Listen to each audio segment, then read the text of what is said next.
The following reading is from the Gospel of the Beloved Disciple by James P. Carse, adapted.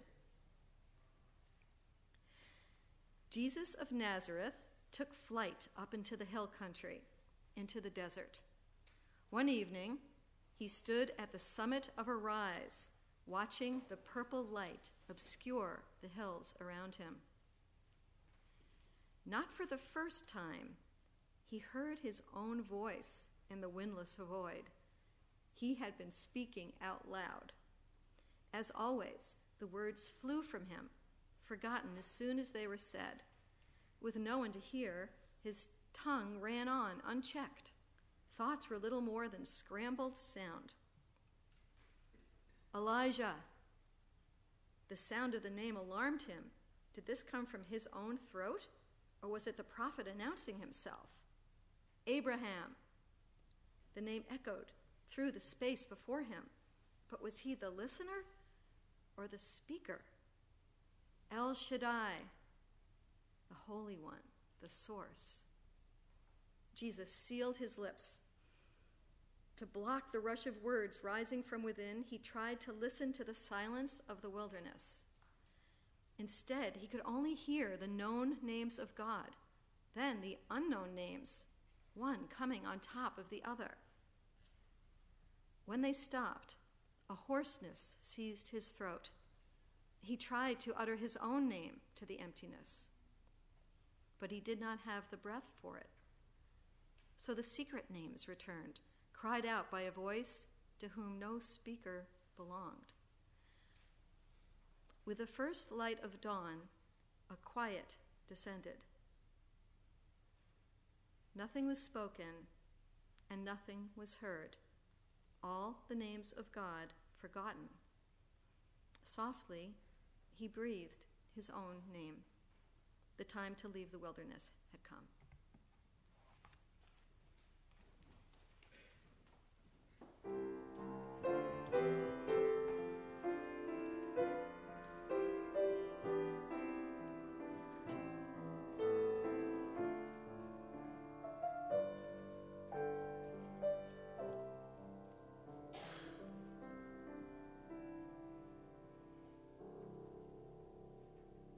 Softly, he breathed his own name. The time to leave the wilderness had come. He's really not that much different from us, that man who walked deep into the desert, the one we call Jesus of Nazareth. He too was filled with questions. Who are we? Why are we here? Does our life really matter? He too knew uncertainty, fear, anxiety. He too looked out and saw a world that was changing far too fast, a world where the old rules seemed to give way to something yet to be defined. He's really not that much different from us, the one we call Jesus of Nazareth. He too wondered what he was meant to do with this life that he was given. He too wondered if our work, our job, meant anything in the long run. He too yearned for real spiritual connection and a sense of community. He too wondered who he truly was. He too was getting older and looked back at the life he had already lived and looked ahead to what might be and wondered what would happen in the small amount of days still to come. And so he did something that most of us don't do. Jesus left it all behind. He left family, he left home, he left life as he knew it. He walked deep into the wilderness. He entered the wasteland to live within his questions, to earn his answers. There, he waited in sun, in stillness, in thirst, in hunger, in deep soul yearning. Days went by, weeks went by.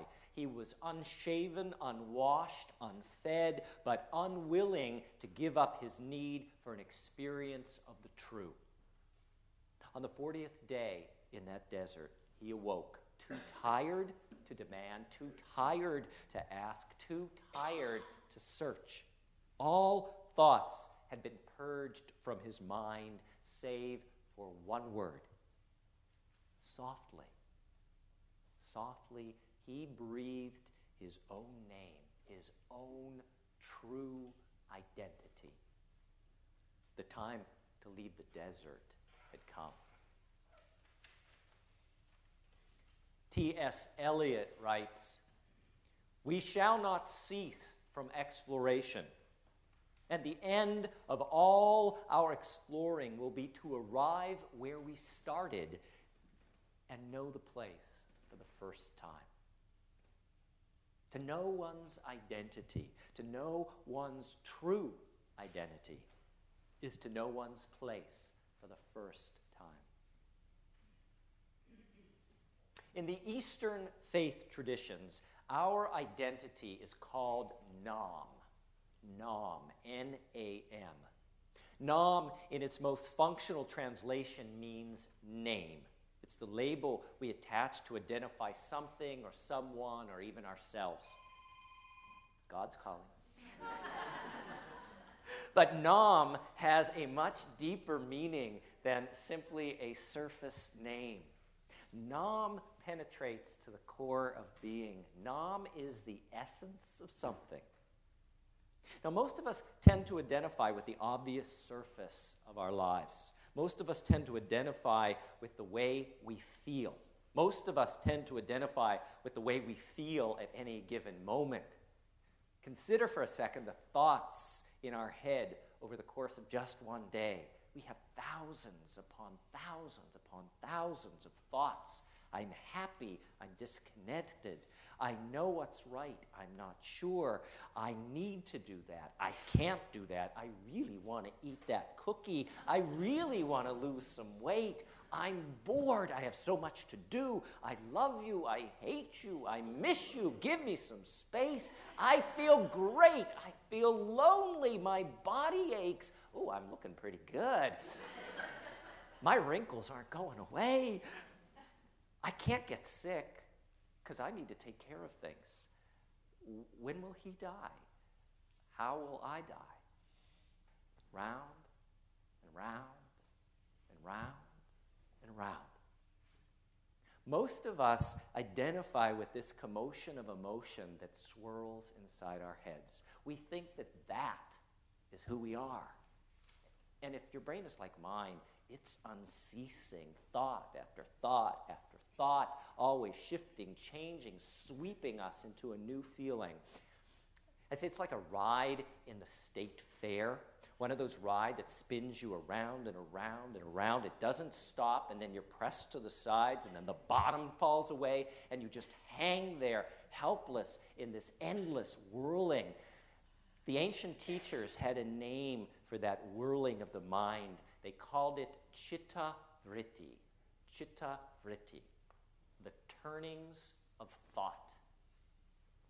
But beyond the chitta vritti, beyond that constant change of our minds, there is what the Eastern faith traditions call sat.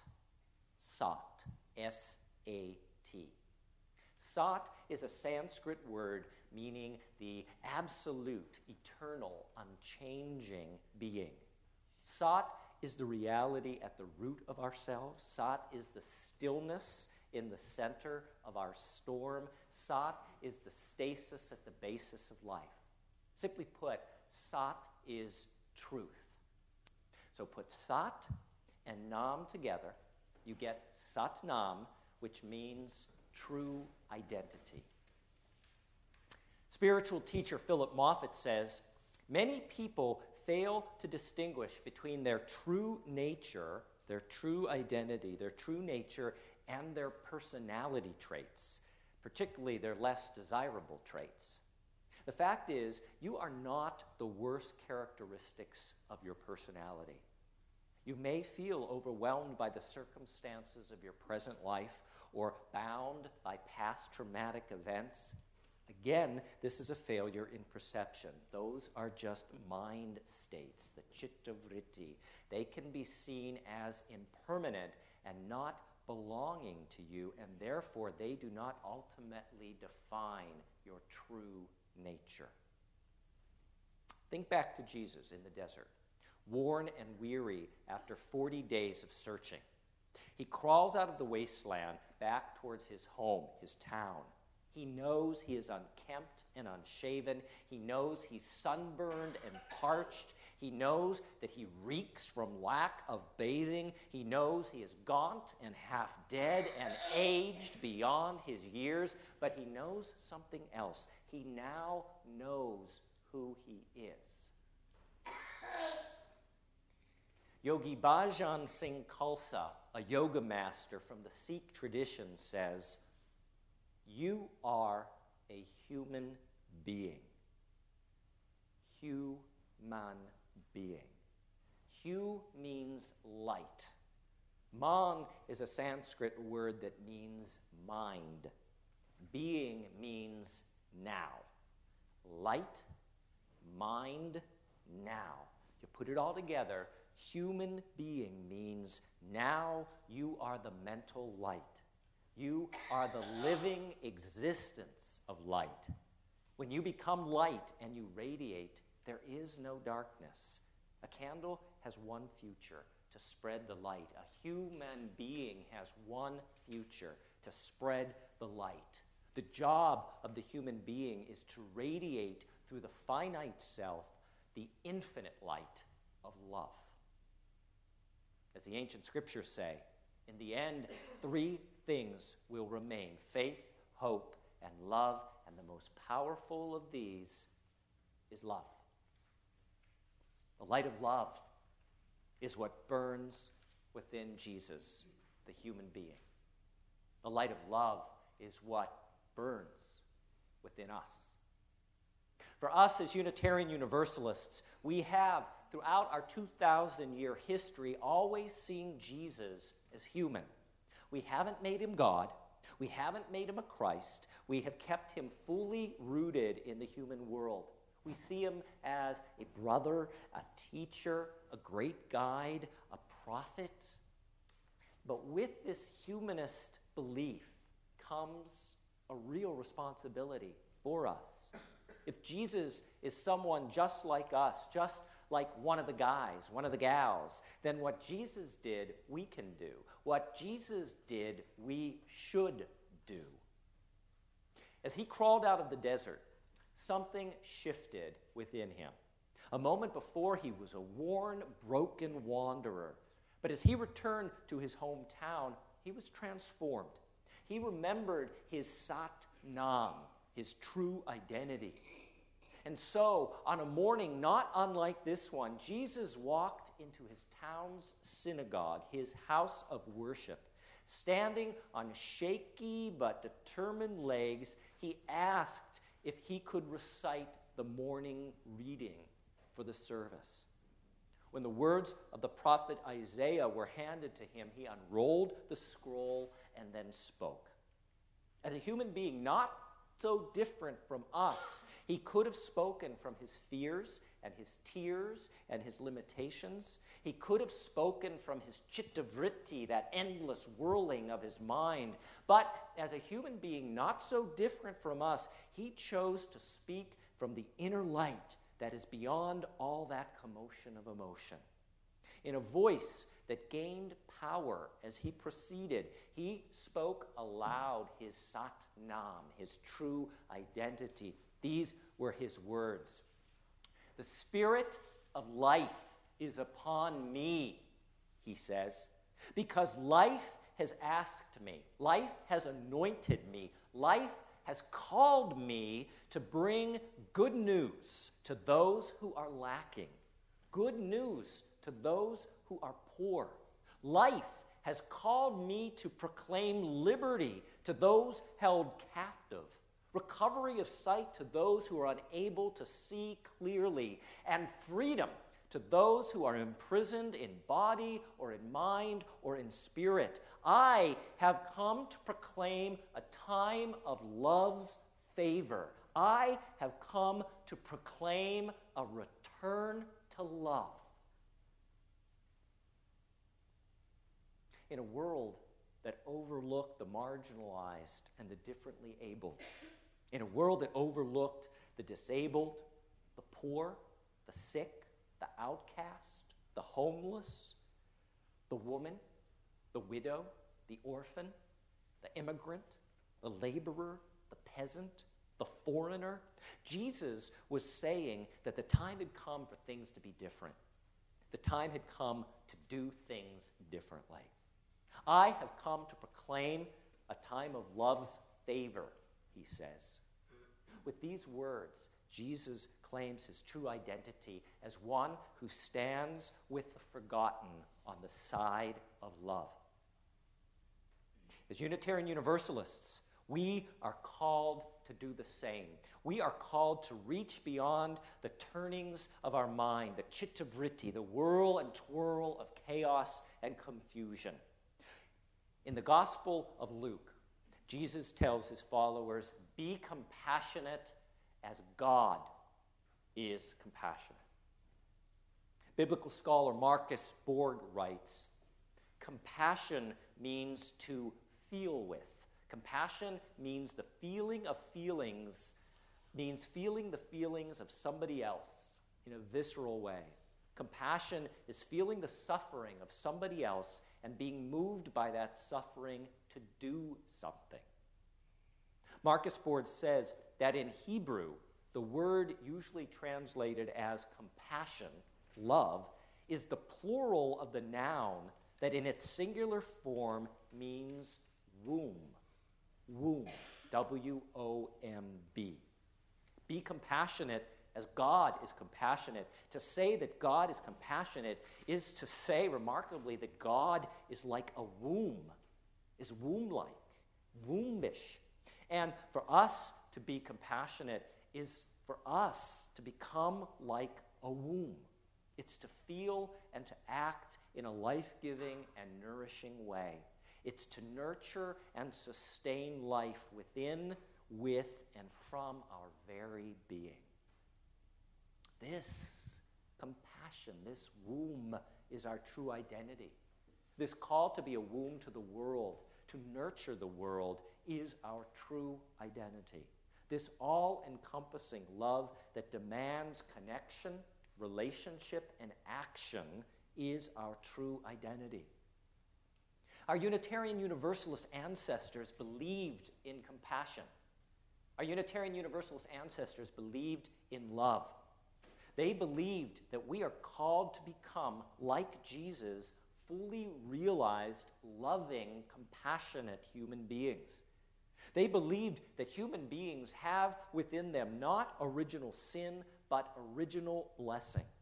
They believed that if that original blessing within us is nurtured, we have the potential to create together much good in the world. Our Unitarian Universalist ancestors believed that all human beings are worthy of love. They believed that we must act as if all human beings are worthy of love. They believed that we should live not in fear or in judgment, but through love. This is our inheritance. This is our true identity as human beings and as Unitarian Universalists. This is our history. This is who we have always been. This is what has been passed forward through the ages to this moment, to this New Member Sunday, to those who have chosen today to join this faith and to stand with us on the side of love. Listen to these words, spoken in 1770 by a great Universalist preacher, John Murray. Listen to them not as history from the 1770s, but listen to them as if they are words for us today. Go out into the highways and byways. Give the people, blanketed with a decaying and crumbling belief, something of your new vision. You may possess only a small light, but uncover it, let it shine. Use it in order to bring more light and understanding to the hearts and minds of women and men. Give them not hell, but hope and courage. Do not push them deeper into despair, but preach kindness and everlasting love. Kindness and everlasting love. True identity. May it be so. Blessed be. Amen.